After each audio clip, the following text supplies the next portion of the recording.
Severe flooding continues to affect parts of southern Britain. Wales, the southwest of England and communities along the Thames have all been badly hit. And with wave after wave of storms continuing, there's no let-up in sight. But there's also a growing political storm over the response to the floods, how prepared the country was, and, essentially, who's going to carry the blame, politically speaking. Well, to discuss this, I'm joined by Sonny Hundal. He's a political commentator and editor of The Liberal Conspiracy. Ben Harris Quinney is chairman of the Bow Group, a conservative think tank, and director of Tory Grassroots.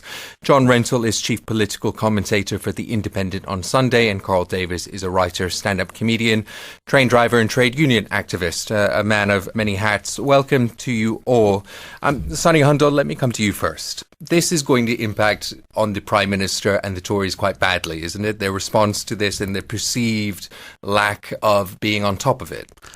Well, there's certainly a perception that they were slow to react to the floods. There's certainly a perception that they were slow to get the army involved, as well as provide equipment to people who are affected, as well as, provide them with support. But I do think it's debatable as to whether it's going to affect them politically. Most of the areas affected are quite strong Tory areas. They're not going to vote for anyone else. And also, they might just say, well, actually, this is one of those great once-in-a-lifetime sort of events, and it's difficult to predict them, and it's difficult for the government to react very quickly. So it's likely, I think, that they will excuse what happened. But though they should be angry, I don't think that the political fallout will be as bad as some people think it will be. John Rentoul, what do you think the overall political impact of the floods and the response to them might be? Well, I think Sonny's probably right that it probably won't have a huge impact. I mean, I think the general view is fairly phlegmatic, that there's not much that can be done about flooding them. There's a huge argument that ran on for days about whether rivers should have been dredged or not, whether money had been sort of saved by not dredging them. But I think most people have sort of come to the position where they realise that actually there's a limit to the amount that can be done, and there might even be a perception that although the government was slow to react to start off with, they're now doing everything they can. We'll have to wait and see for opinion polls this weekend and later to see if it's had any huge impact. But I mean, I don't think there's going to be a great surge of support for the opposition on the basis of the weather. Ben Harris Quinney, John Rentoul was talking there about the perception that the government was slow but is now doing all it can. Of course, it's been said the government is now doing all it can when the floods are lapping at the Thames. There is a perception that the government has been slow. Would you accept that? I certainly would. I live in a rural area, and I don't think this is a party political issue. I think this is a town and country, or certainly a city and country issue, if you will. There's been a perception in the countryside, particularly I would say in the south of Britain for a long time, that those in Westminster, those in London are not particularly interested in what goes on in the countryside, and they don't have rural concerns at their heart. And I think most people in the countryside, actually this is not a once in a lifetime thing. They've been coping with these floods for quite a long time. I mean, certainly in the Somerset levels. And so from a party political point of view, I think blame lies with most of the major political parties because, of course, many of the people in rural communities remember that it wasn't much better under Labour, and indeed they're intelligent enough to realise that it was the lack of investment under Labour that somewhat contributed to the floods that are happening today. I think there is a danger that rural communities start to look at Nigel Farage as a potential voice of rural Britain more so than the Conservative Party, and that's a real danger for the Conservative Party. But I think you've also got to separate political parties and the Environment Agency, and I think a lot of blame is being laid at the door of the Environment Agency, and I think rightly so. I do want to pick up, obviously, on the criticism of the Environment Agency, but Karl Davis, let me just bring you in here first, and just generally speaking, what do you think the political impact of the response has been? Well, I would tend to agree broadly with much of what's been said, especially the points made by John and Sonny so far. I actually think that what we're going to see is not necessarily terms of damaging the Conservative political outlook on the back of these floods. I think that what it's going to do is it's going to cement people's preconceptions. It's not going to cause new damaging ones, it's going to cement them. Yeah. In the area where I live in Hull, East Yorkshire, the neighbouring areas of northern Lincolnshire that have been affected terribly by it. There's a perception that, quite rightly, like you said, and like I said in my article for the Huffington Post on this, the government didn't really swing into action until the water started to kind of lick at the towpaths of Surrey and Berkshire. Now, that's not to put the blame on the people of Surrey and Berkshire, obviously, because they're suffering a very harrowing ordeal that's going to be lasting long into the future in terms of getting back into the homes. But that perception is going to remain. It has remained for years, and it's only going to be strengthened by this. By the way, as soon as this happened in those home counties areas in the Thames Valley, all of a sudden money was no object, and quite rightly so. But the timing of it was very unfortunate. It's not going to damage the Prime Minister. It's going to cement the existing views of the Prime Minister and the government. Yeah, I mean, I think that Karl is right that it will simply cement existing prejudices, but you also have to remember that there is one key measurement that the government is always judged on, which is competence. And I think that there will be some people who will be questioning whether the government is competent enough to respond to crisis when it's confronted with them. And if you remember a few years ago, the famous Omni Shambles Week, which, it started off with Francis Moore talking about, the gas, the fuel tankers, and it kind of went on for like a week, one after another. There was a series of controversies which showed that the government hadn't got a handle on controversies. So I think there is that danger that people who think that the Conservatives are there to have establish a level of competence in what they're responding to stuff, and they look at this and think actually these guys haven't got a hold of a handle on things. That's the biggest problem for the government. And I do want to question one point about the Environment Agency and government and Labour Party's underinvestment that Ben referred to. This government immediately, as they came into power in 2010, immediately massively cut the budget of DEFRA as well as the Environment Agency, because they felt that investment into dealing with floods, in dealing with the environment, the effects of climate change, were unnecessary spending. And they criticised the Labour government constantly for this spending in the past, and they said the Labour government spent too much money. That's something that they always claim. Now blaming the Labour Party for not spending enough money on the environment and flooding is, I find, highly hypocritical and also bizarre given how much funding the government has cut since 2010. It's also, Sonny, it's also untrue. I mean, it's John Rentoul here. I mean, it's also untrue to say that there hasn't been enough investment in flood defences, because I mean, you can invest as much as you like. Exactly, it's about priorities. Yeah, exactly. I mean, if you want to defend the entire United Kingdom or the British Isles against 100-year floods, you could do that, but it would cost an awful lot of money and it wouldn't be worth it. So this idea is ridiculous. I mean, the Green Party, for example, has just put out a press release, which I just got this morning, setting out a 10-point plan for dealing with the underlying causes of flooding. Now, the underlying causes of flooding are that sometimes it rains quite a lot in Britain, and that is something that happens. And if you want to spend as much as it takes to defend every house in Britain from the possibility of flooding, then it's going to be too expensive. So there's an awful lot of hypocrisy and nonsense talked about. We have, according to the Prime Minister, a blank cheque. Well, that's the point I was going to come to, which is that the Prime Minister has responded to this by saying money is no object, which is a resonant phrase which is going to haunt him for the rest of his time as Prime Minister, which may be only 15 months or it may be another 5-6 years. But to say money is no object is a peculiar thing to say. He tried to qualify it the next day by saying money is no object in this relief effort, but that has certainly changed politics in this country, because it sort of suggests that the period of austerity, of tightening the government's belt, of tightening the public finances is over, and that the Conservative Party is now the party of free rein public spending. I want to bring in Jane Guise, who's Chief Executive of the Royal Bath and West Society based in Somerset. From your perspective, is the government, the Conservatives, David Cameron in particular, will they pay a price for their response to the floods and the perception that they've been slow? I think, without trying to be too political about it, I think that's undoubtedly the case. It's been recognised for a long, long time that there needed to be some serious water management of the Somerset levels, which are reclaimed land anyway.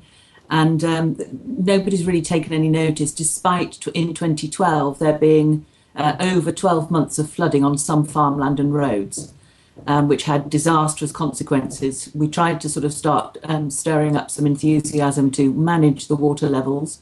And it wasn't until a second disaster took place that people really sort of sat up and started taking notice. So I think undoubtedly is the answer to your question. Jane, what do you make of the news that is emerging that it seems that farmers in the Somerset levels asked the Prime Minister 6 months ago for funding for dredging, which was only approved last week? How significant do you think that will be in terms of the overall argument about the politics of this?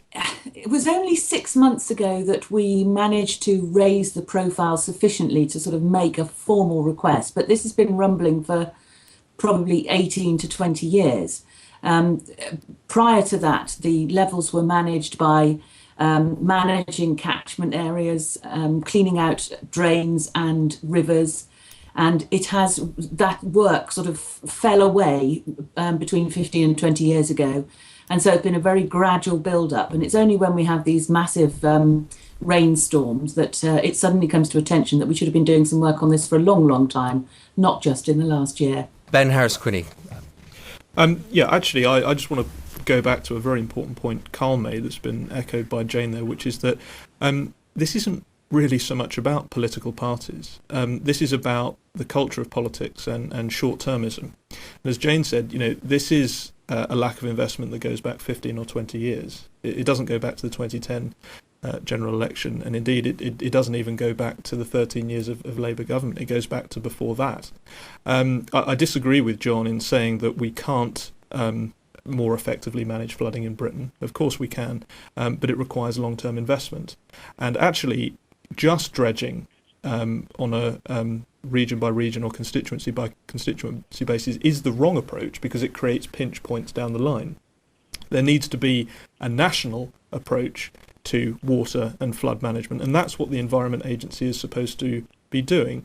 The problem is that in doing so, rather than managing the countryside, which is what it should have been doing and what farmers are actually, quite frankly, better at than the Environment Agency has been, is focusing on the real problems that occur in the countryside, as opposed to the EU 2020 climate change targets, which is what it has been doing.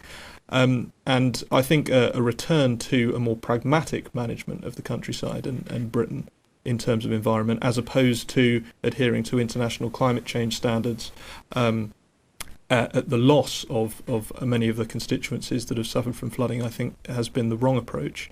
I think that will change. And in terms of not having enough money for this, David Cameron hasn't written a completely blank cheque, because obviously, this isn't going to run into more than sort of 5 or 10 billion pounds, which is relatively small in government terms. And as Nigel Farage pointed out, it's roughly the same amount of money that we're spending on international aid. So if we can afford to do that, we can certainly afford to take care of our own citizens and our rural communities. And if we can't afford to do both, then we should take care of our rural communities first before we're sending international aid abroad. On this question of the role of the Environment Agency, the Environment Agency has been very heavily criticised, really from all sides, not least of which from the government itself. I mean, Eric Pickles said the government had relied too much on advice from the Environment Agency. Ben Harris Quinney, is that criticism, in your view, justified of the agency and Chris Smith? I think it certainly is, but it's not to belie the responsibility that the government has, as I said, over the last sort of 20, 25 years. But the Environment Agency has been poor, because the Environment Agency failed to prepare, but it also failed to react, and then startlingly failed to apologise. And I think, how did it fail to prepare? Can you just explain that? Well, as I say, I think by focusing on climate change targets as opposed to proper management of the countryside. What does that mean? I mean, the two are related. I mean, you can't not manage the countryside without thinking long term about how climate change will affect stuff like flooding. Well, what we need to think about is the management of water in the United Kingdom. It really doesn't go beyond our borders. No, of course not. But the point, I mean, this idea that the water levels are not going to be affected, that the extreme weather is not going to be affected by climate change, is just complete illiteracy. I mean, you're basically trying to ignore all the climate it's certainly not illiteracy. I mean, what the Environment Agency has been doing. Have you read any of the IPCC reports pointing out that actually we're going to see more flooding and extreme weather reports because of climate change? Well, I'm aware that there's a likelihood for more extreme weather, and I'm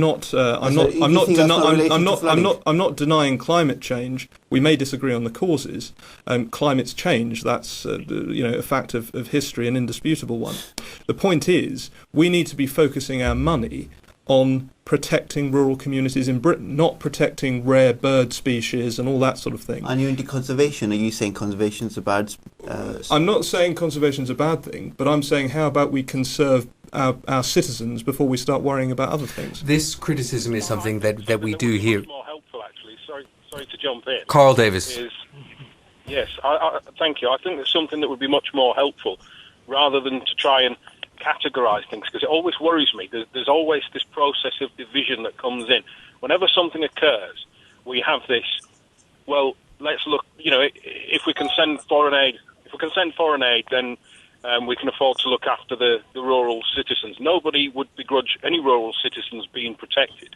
But let's not allow this to be turned into, well, let's start pointing the finger at those other groups of people. And then we've also got, well, we've got to choose whether we look after rare wildlife or whether we look after people. I think, it's written down, it's said there, they will always, the authorities will always try and look after people before they will look after wildlife. Having said that, wildlife plays a pivotal role in any ecosystem.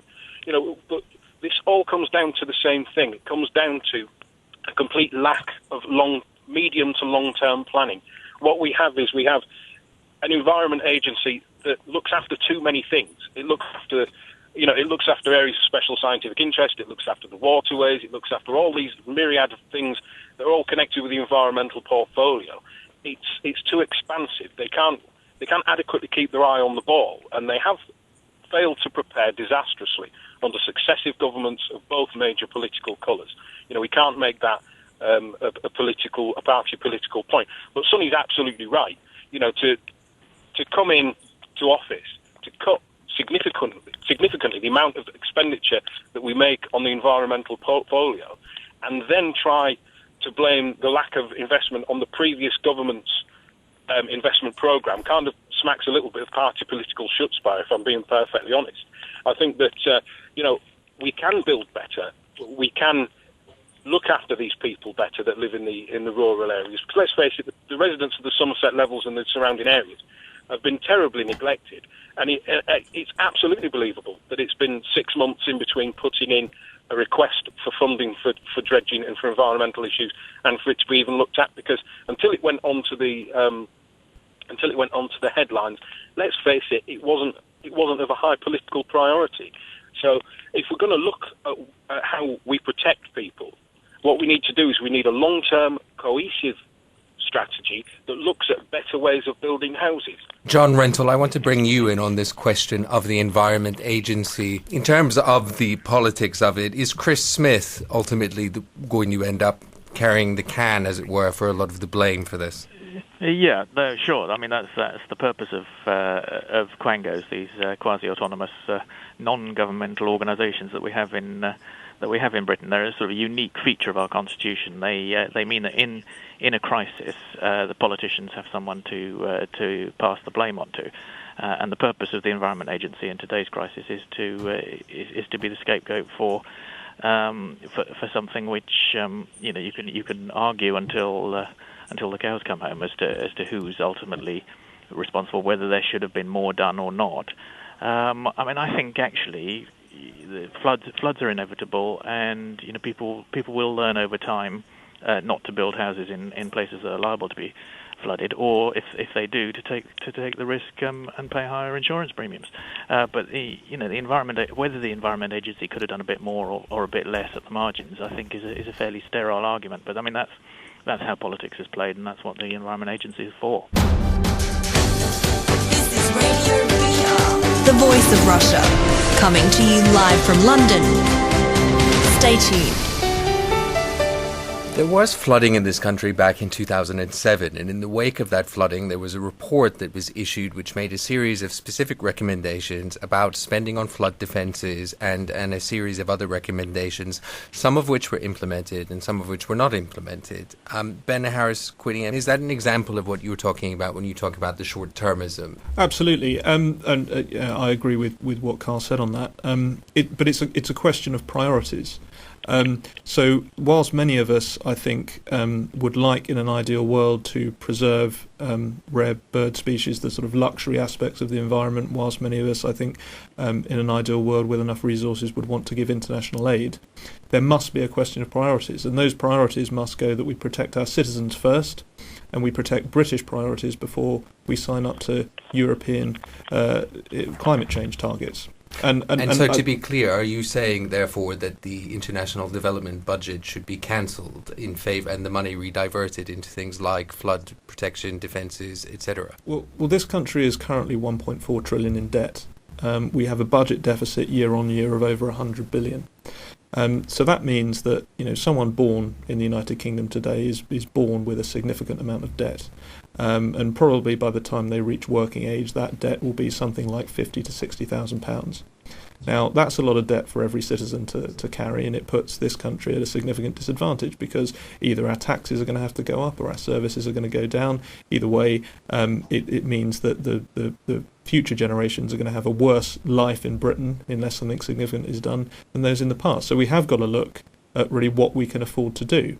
What I would say is, if we can afford to adequately prevent against flood damage and any other danger to our citizens and engage in international aid projects, which, if they're aid to trade, i.e. aid projects that then turn into trade partnerships, can be mutually beneficial to both countries. So if we can afford to do both, I say we should. But if we can't afford to do both, we must prioritise our own citizens first. That is the role of government. Jane Guise, I wanted to bring you in to talk more about what you think the impact is going to be on people living on the Somerset levels, which you know well. What do you think the lasting impact of these floods are going to be there? Well, in a strange sort of way, I think the lasting impact will be good because people have sat up and recognised what the issue is. Thinking very locally rather than globally, the Environment Agency have undoubtedly had far too many stakeholders and have been bound by process, which means that anything that they do costs quite a lot of money. There are some lovely models around the UK where floodplains are managed by those that farm them and voluntary levies are raised from those farmers. The point is that there's a huge reparation job to be done, both in terms of upper catchment and the watercourses on the levels and the flood defences. Once that is done, I do believe that everybody in Somerset is very much in the mode to help themselves. They understand the way nature works on the levels and they can manage it given half a chance. So in a funny sort of way, I think there's quite a light at the end of the tunnel. And I think the most encouraging thing is that all the fundraising that's been going on is local people helping themselves. In other areas of the country, internal drainage boards manage their own land, and I think we need to get back to that situation once the preliminary reparation has been done. Karl Davis, what do you think the lasting impact of this flood and crisis, a word the Prime Minister seems to avoid using, but I think most people affected would call it a crisis. What do you think the lasting impact will be? Well, I do think that, just drawing back to some of Sonny's earlier comments about competence, there is going to be that repeat of the lingering suspicion of incompetence just kind of hanging in the air. I mean, you just said there about the Prime Minister desperately avoiding the word crisis. It just threw an instant image into my mind of John Cleese screaming in the hotel restaurant, "Please don't mention the war." That kind of thing. I think that it's also kind of highlighted the fact that successive governments have built the system that we've got, and these series of mishaps and disasters that we've got in various areas have proven that it's not fit for purpose. We've got the Environment Agency that is, as has been said, too big. Just harking back, we did used to have an organisation called, British Waterways that looked after waterways, but the political operators of the time decided that it was inadequate. To draw an analogy with, one area of my expertise with the railways, it was privatised, it was fragmented, you had lots of people running around doing different things. We've now realised that's not working, but the government desperately are trying all costs to avoid talk of unifying operations for a political imperative, and we've got the same political imperative here. The political class will not admit that they're wrong. We all know that they're wrong, and this all ties in, and I keep saying it, it's a drumbeat that kind of beats underneath everything I say. We have a culture in this country. We have an ongoing theme. We won't learn from the successes of others. We won't learn from the failures of ourselves. If we look across the North Sea to Holland, most of that landmass is traditionally underwater. They manage to mitigate many of the risks every day of the year with very few episodes where flood defences are breached. And they do that by placing an imperative on their house builders to build in a way that will limit the damage of any potential flooding by building proper stilts and piles, subterranean and above ground as well, by not doing what we do and plumping constantly for the cheaper option. And this is throughout our political and governmental existence. We plump for the cheapest result with the most expensive input. John Rentoul, do you think the lessons will be learned? Well, not in that way, I suspect. I suspect that actually the long-term impact of the floods will be very limited, because once the situation has once the waters have subsided, then the situation will go back to normal. And people, the idea that Ben from the Bow Group suggested that we should abandon foreign aid and we should abandon looking after rare bird species just because we occasionally have floods, I think is extraordinary. I remember when the Bow Group was the moderate wing of the Conservative Party. I'm very surprised to hear that kind of rhetoric from that quarter. I think David Cameron is a centre ground, compassionate Conservative who says we can do both or all three. We can preserve wildlife, give foreign aid, and deal with floods at home. There's no reason why a modern rich country can't do all three. We are very nearly out of time, but Ben, Harris Quinney, you wanted to come back on that just briefly. Well, John, you were saying earlier that you were criticising David Cameron for writing a blank cheque, and that's the problem. This country is £1.4 trillion in debt. We can't keep saying we can do both. If we can do both, I say great. But a lot of people in the countryside are suffering. A lot of people that live in London and tend to comment on issues outside London don't really know what it's like. They don't know what it's like to have your home and your land completely flooded. They don't know what it's like to be cut off from the rest of the country, often to go out of business because as was mentioned in Somerset, there's so much flooding going on, and indeed that has the effect with the media scrutiny of indeed putting a lot of people off going there. This is predicted to have cost about £15 billion to the UK economy, and despite what you say in terms of when the waters subsided, this will keep happening unless something is done about it, and it does need to be done, and it does, as Karl said, need to be a long-term approach. It does need to be focused on water management rather than looking at the sort of EU targets as well within one organisation. There needs to be a focused organisation that understands the countryside and gets to this issue as locally as possible. And if we can do that as well as aid, fine. Yeah. But if we can't, we need to do this first. But why does it have to be aid? Why not, say, for example, cancel Trident renewal? That it's not a point I would agree with, but I think most people would actually say that it's more important we protect our citizens than a lot of government projects. And I would advise anyone commenting on these issues to get down to the places affected and see what it's like before sort of saying, oh no, we certainly shouldn't cancel international aid, because the priority of government should be to protect the citizens of the United Kingdom. And whether that means moving money out of international aid budgets or whether it means moving money out of other budgets, that must be the priority. I am afraid we are out of time, but thank you very much all for the discussion. You're listening to Radio VR today. We've been discussing the flooding and the ongoing political ramifications of it with my guests Sonny Hundal, Ben Harris Quinney, Jane Guise, John Rentoul and Karl Davis. Stay with us.